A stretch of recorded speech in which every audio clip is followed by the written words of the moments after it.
Assalamualaikum warahmatullahi wabarakatuh. Kali ini kita akan menceritakan kisah Abu Nawas menjadi petugas pajak. Pada suatu waktu, kerajaan Raja Harun al-Rashid mengalami krisis ekonomi yang buruk. Salah satu andalan pemasukan kerajaan yang berasal dari pajak tidak mampu mencapai target yang telah ditetapkan oleh kerajaan. Akibatnya, banyak fasilitas umum dan bangunan-bangunan di kerajaan rusak karena tidak ada biaya untuk memperbaikinya. Baginda Raja pun menjadi geram dengan kondisi kerajaan saat ini.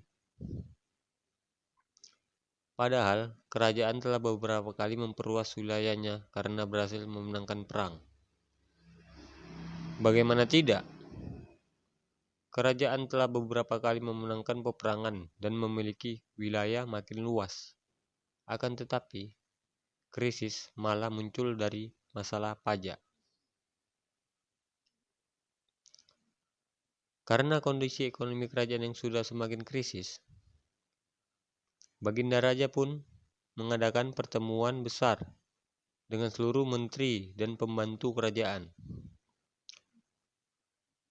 Dari pembantu kerajaan tersebut, Abu Nawas termasuk salah satunya. Ia baru 2 bulan ditunjuk sebagai petugas pajak untuk membantu petugas lainnya.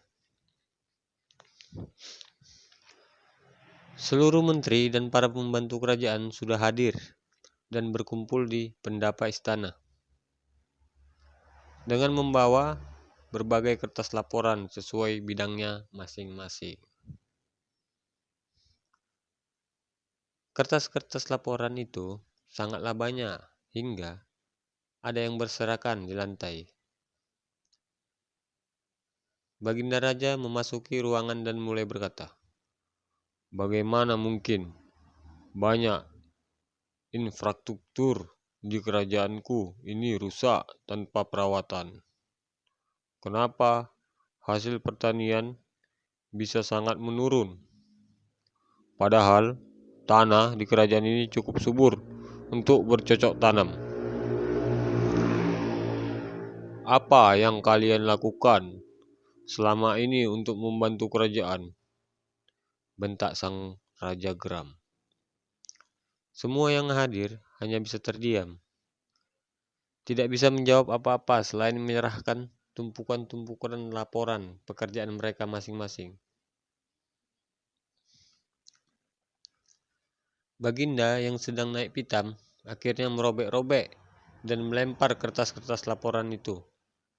Bahkan, beberapa dari pembantu kerajaan tersebut disuruh memakan kertas laporannya. Abu Nawas yang juga merupakan salah satu pembantu kerajaan yang juga hadir di sana, hanya diam tidak bisa berbuat apa-apa karena Baginda terus marah-marah. Dalam keadaan tertekan itu, Abu Nawas terus memikirkan cara bagaimana jika nantinya Baginda bertanya tentang laporannya. Kini, tibalah giliran Abu Nawas untuk mempertanggungjawabkan hasil kerjanya. Ia pun langsung berjalan menghadap Baginda dengan membawa sepotong roti. Semua yang hadir merasa heran dengan sikap Abu Nawas.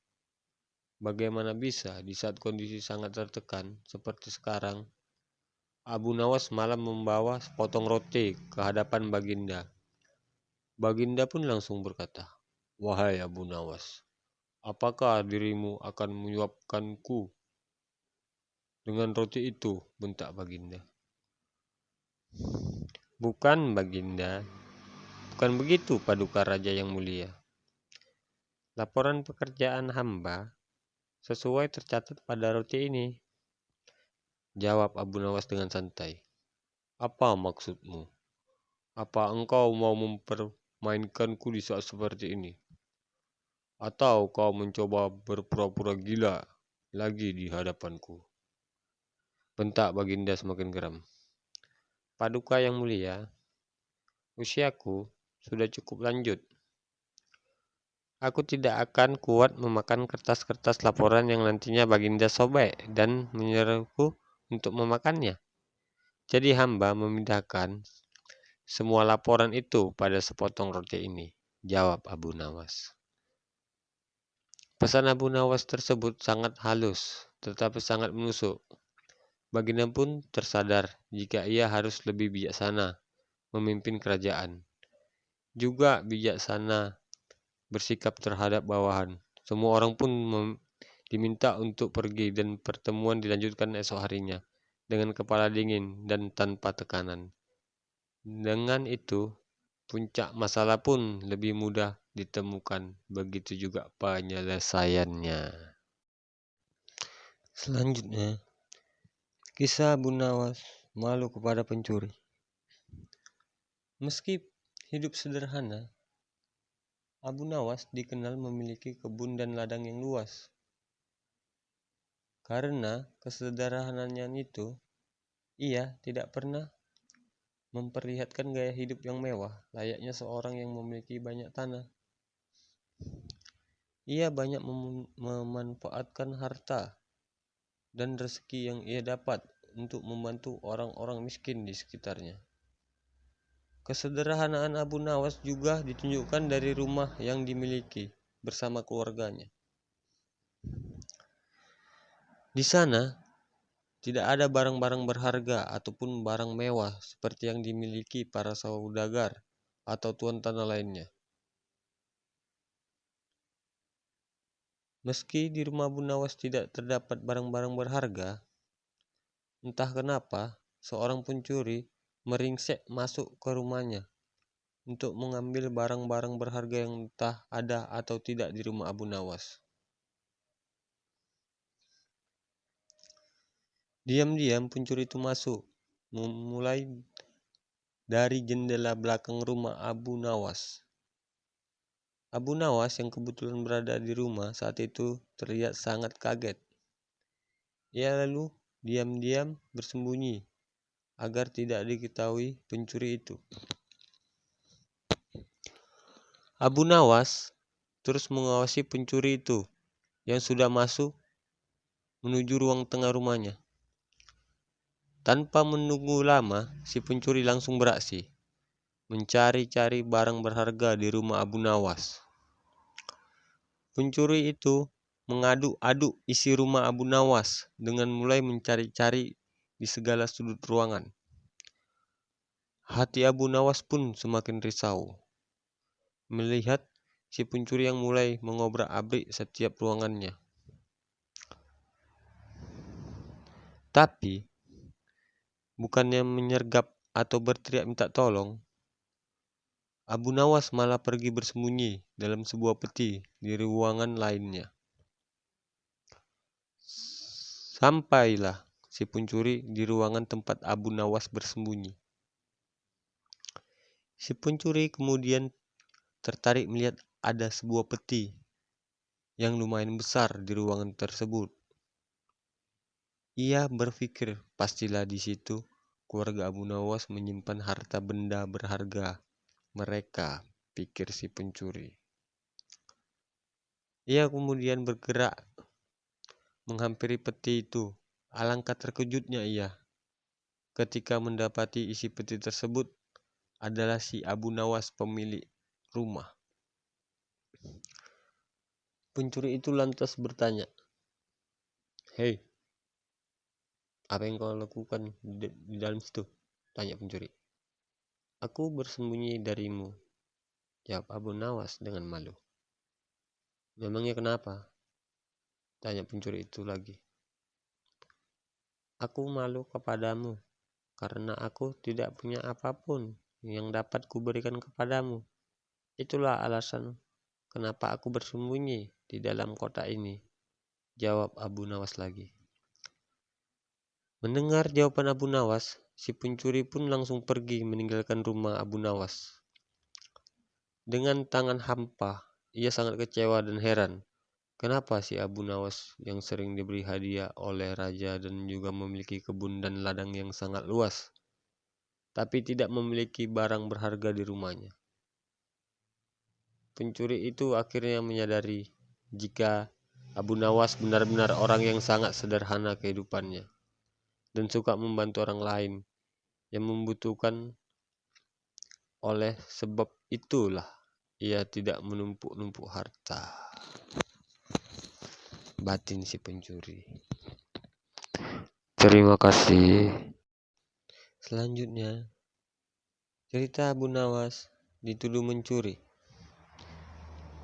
Pada suatu hari, si Fulan yang diam-diam membenci dan menaruh dendam pada Abu Nawas datang menghadap pada Baginda Raja Harun al-Rasyid. Ia pun menceritakan maksud kedatangannya menghadap Baginda.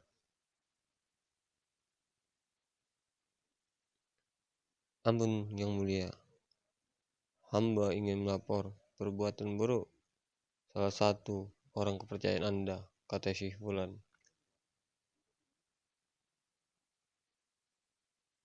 Siapakah dia dan apa yang telah ia perbuat? Tanya Baginda. Dia adalah orang kepercayaan Paduka, yaitu Abu Nawas. Dia telah melakukan perbuatan keji, yaitu mencuri kalung emas milik hamba, jawab si Fulan. Raja pun terperanjat, kemudian meminta si Fulan menceritakan kronologis kejadiannya. Begini Yang Mulia, sepertinya Abu Nawas sudah lama mengincar kalung emas hamba. Awalnya ia ingin membeli kalung tersebut, namun hamba tidak ingin menjualnya, jelas si Fulan.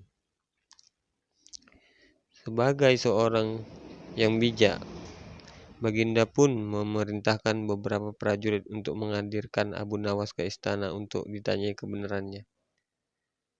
Karena sudah sangat terhasut oleh penjelasan si Fulan, pembelaan Abu Nawas pun tidak berguna sama sekali. Baginda akhirnya memerintahkan pengawal untuk menjebloskan Abu Nawas ke penjara.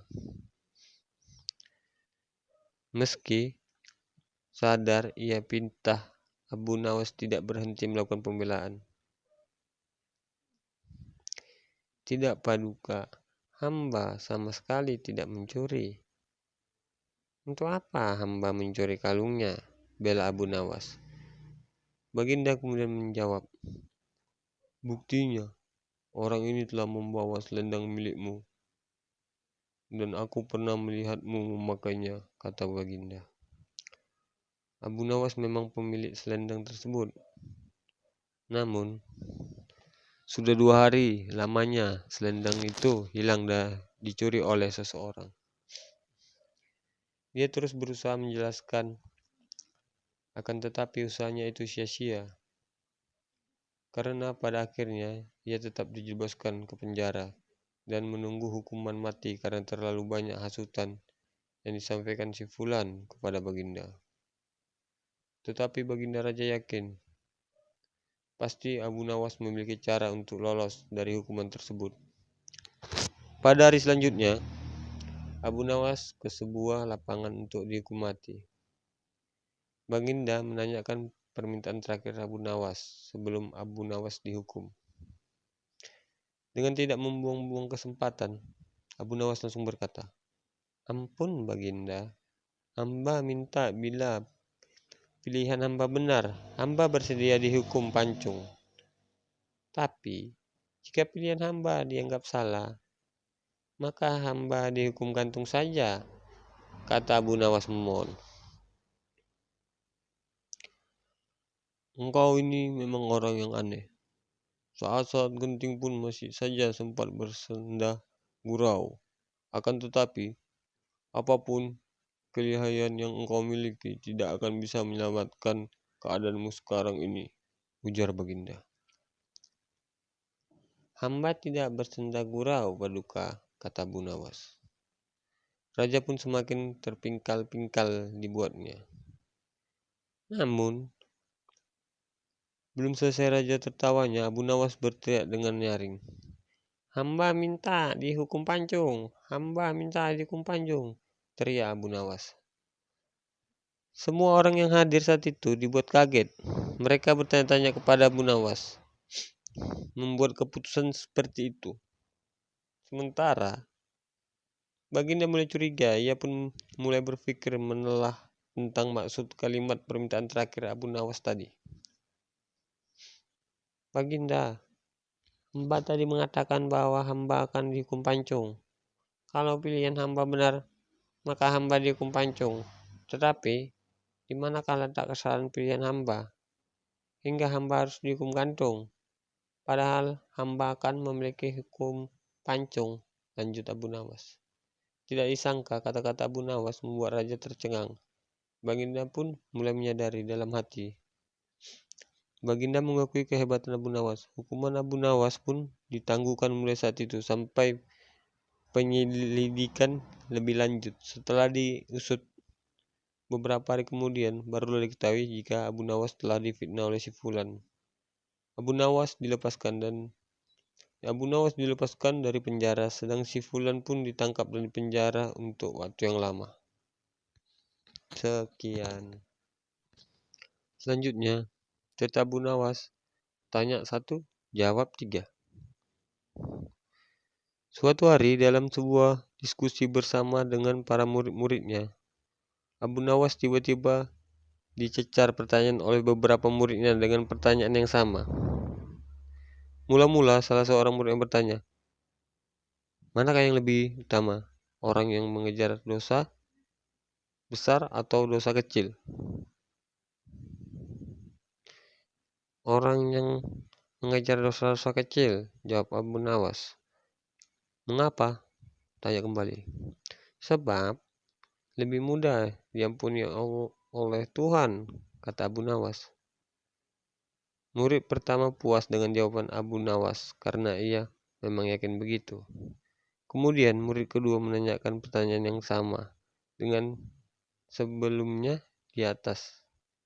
Mereka sama-sama menanyakan hal yang sama. Orang yang tidak mengerjakan keduanya, jawab Abu Nawas. Mengapa? Tanya murid kedua. Dengan tidak mengerjakan keduanya, tentu tidak memerlukan pengampunan dari Tuhan. Murid kedua langsung bisa menerima dan memahami jawaban Abu Nawas. Kembali murid ketiga bertanya dan masih dengan pertanyaan yang sama sebelumnya. Abu Nawas pun kembali menjawab, orang yang mengerjakan dosa-dosa besar. Mengapa? Kata murid ketiga. Sebab pengampunan Allah kepada hambanya sebanding dengan besarnya dosa hamba itu, jawab Abu Nawas. Murid ketiga itu puas dengan jawaban Abu Nawas. Akan tetapi, Abu Nawas kembali ditanyai oleh beberapa murid lain yang belum memahami jawaban-jawaban Abu Nawas. Wahai guru, mengapa dengan pertanyaan yang sama bisa menghasilkan jawaban yang berbeda? Karena manusia itu dibagi 3 tingkatan. Tingkatan mata, tingkatan otak, dan tingkatan hati, jawab Abu Nawas. Apakah tingkatan mata itu? Tanya murid kembali. Anak kecil yang melihat bintang di langit. Ia mengatakan bintang itu kecil karena ia hanya menggunakan mata. Apakah tingkatan otak? Tanya murid Abu Nawas. Orang yang pandai melihat bintang. Ia mengatakan bintang itu besar karena ia memiliki pengetahuan, jawab Abu Nawas. Lalu apakah tingkatan hati itu? Tanya mereka kembali. Orang pandai dan mengerti yang melihat bintang di langit, ia tetap mengatakan bintang itu kecil, walaupun tahu bintang itu besar. Karena bagi orang yang mengerti tidak ada sesuatu apapun yang besar, melainkan dengan kemahabesaran Allah Subhanahu wa Ta'ala, jawab Abu Nawas. Kini para murid Abu Nawas mulai mengerti mengapa pertanyaan yang sama bisa menghasilkan jawaban yang berbeda. Itulah kisah Abu Nawas. Semoga saudara-saudara sekalian terhibur. Assalamualaikum warahmatullahi wabarakatuh. Jangan lupa like, subscribe, and comment agar saya bersemangat mengembangkan kisah-kisah Abu Nawas dan kisah cerita-cerita lainnya. Terima kasih.